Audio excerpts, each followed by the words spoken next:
Hello, friends. Good morning, good afternoon, good day. Does time even exist anymore? 3 days of league start and making videos and everything and streaming. I don't know what time is, but we've had a lot of fun. It's been pretty incredible adapting the build for this league, rolling with the punches, seeing how things going. Also, just accomplishing some challenges. So hopefully your guys' league is going really, really well. And I wanted to continue sharing with how we've updated this build, played it, done some things. This is going to be the defense episode, the first defense episode. I have a feeling there's going to be multiple of them. What we did yesterday actually really took the build to the next level in terms of being able to be very, very comfortable in tier 14, tier 16 maps. And I even killed Sirus on Awakener 8 on just 2 5-links, like roughly 30 to 50 chaos. You know, it's always very fuzzy. No gem was higher than level 19. Bottom of the barrel, everything. I don't recommend doing it, but I did do it as kind of a proof of concept. So that was achieved on this build. It's starting to feel really, really good. So let's talk about the changes.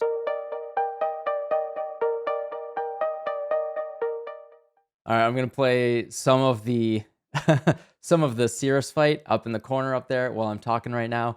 It was pretty funny. I wanted, just as a personal challenge, to show what the build could do once we've put a little thought into it, and just showing what the playstyle looks like when you're fighting bosses. I highly recommend getting level 20 gems, getting at least 1 6-link before you try Sirus. Probably don't go straight to Awakener 8, but I just wanted to show that it was possible. So we're going to leave that up there as I'm talking. You know, after the end of the last video, I was happy with where the build was, but as we started getting into, tier 12 plus maps, it was getting a little uncomfortable on the defenses. If you see the first video that I talked about where we wanted to go, I wanted to build into Evasion and Ghost Shrouds, but that was really a thing that we wanted to do as we moved into red maps.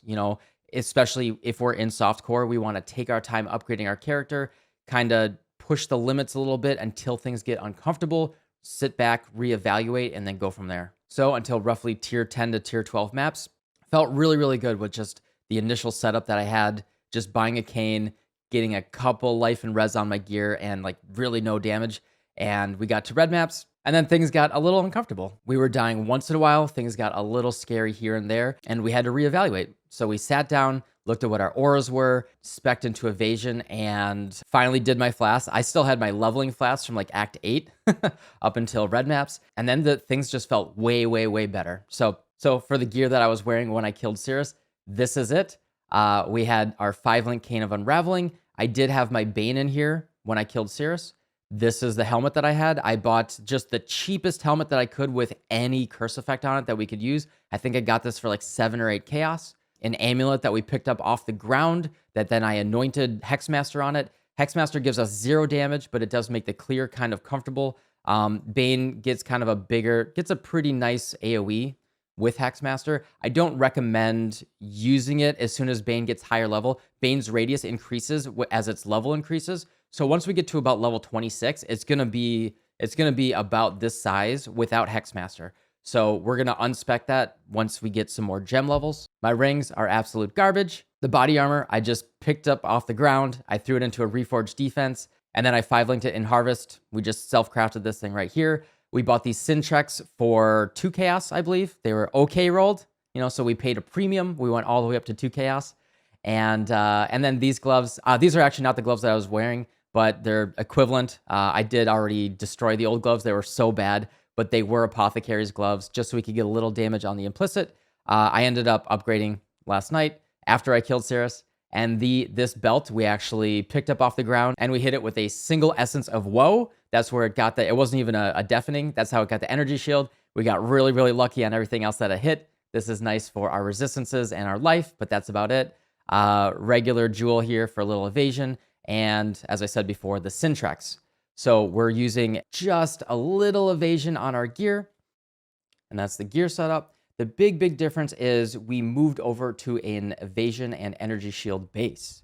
So you can see that I moved into Ghost Shrouds here. I grabbed Soul Thief. I grabbed the evasion rating while you have energy shield mastery here. I have Grace, mana reservation efficiency. I have Void Barrier. And then I have Charisma with reservation mastery for more efficiency. And then I have Influence here as well.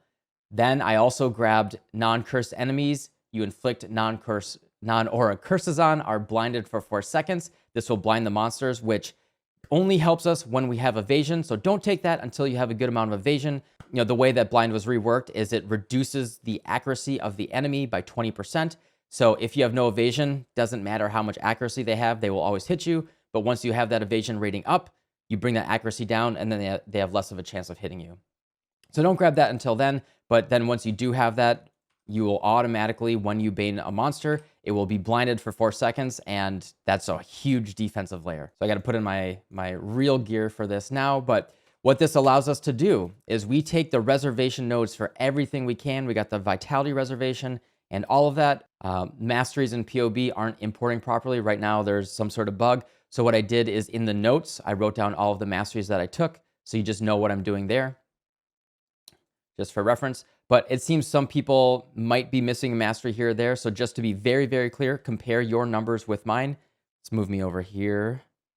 So compare your numbers with mine. Malevolence, 34. Grace, 29. Vitality is at 89 mana. I believe it's level 19 right now. And Discipline is at 23.8%. So that's how all those numbers line up. And that's how I still have 100 mana to be able to cast all of my spells. So what this does is it gives us 67% evasion with nothing else up. Just 67% evasion all the time. When my Flask is up, I am now at 73% evasion. That is really, really comfortable for defense, and we're just going to keep pushing that up. This is with the 2 little upgrades that I did last night.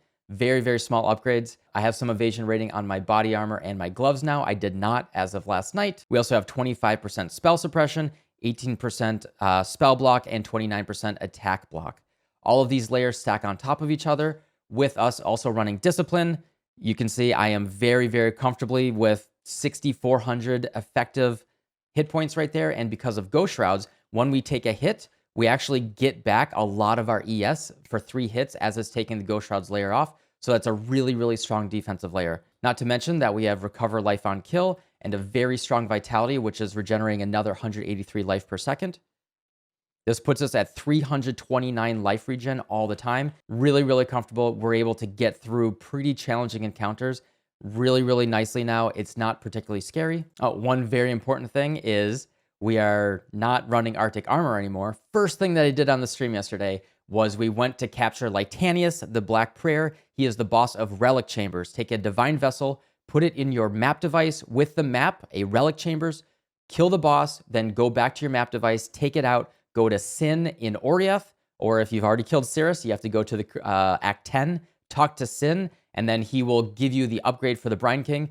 We eventually will grab all 3 of those, but that's the most important. We are now immune to freeze. We don't have to worry about it. As I said before, I also reworked my Flasks a little bit. The Granite Flask is just there. It's not doing anything, but a little bit of armor, whatever. We can do better. I have a trigger on shock, immunity to shock. That will trigger automatically. I don't have to worry about it.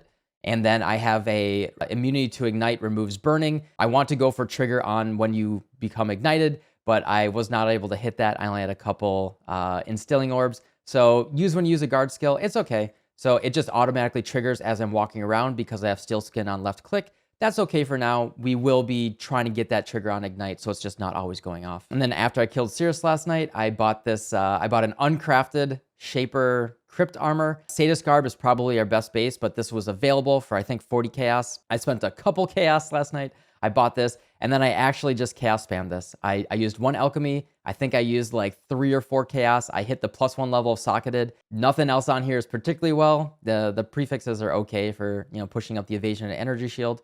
But yep, I just left it. This allows us to run a 6-link Bane, which is now up to level 23. This will keep going higher. Bane with Temp Chains, Control Destruction, Punishment, Void Manip, and Despair. This makes clearing much more comfortable. 6-link Bane is pretty good damage. If you want to really focus on that single target, you could 6-link your Essence Drain instead. But I decided to keep my Essence Drain on 5-link. I'm comfortable with my single target damage. I'm okay with it being a little on the slower side right now. For the 5-link, I'm actually using Cruelty because hitting the colors on the cane is kind of annoying. I'm using Cruelty support. It's okay. It is a 140% mana multiplier. And the way it works is when you hit, so it only works for hitting skills, you'll get a damage over time buff for that skill. based on the amount of damage that you did to that monster percentage-wise. We're not getting that much damage. It's actually it's actually very, very low value here. And if you want just like really cheap, easy damage, probably just toss in a less duration.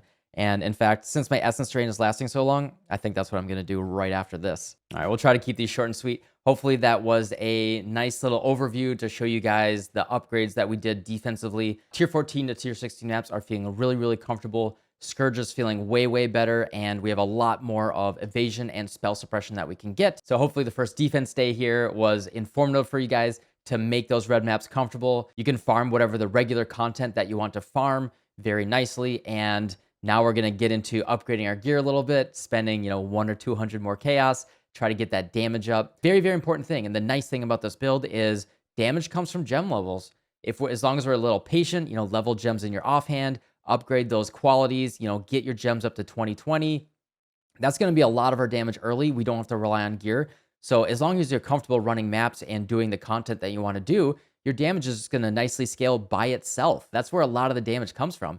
And then after that, we'll start looking for some gear upgrades here and there. I think staff is probably going to be the last thing that I go for. That is the expensive upgrade. But everything else, as soon as we get the pieces in place there, I think we're going to be in a good place that, maybe we can take on Maven with roughly 10 exalts invested. That is my goal right now. So, stay tuned as we keep on working on that. Tomorrow or the day after that will be damage day. Thanks for everyone enjoying the build and everything as you start getting into the harder content.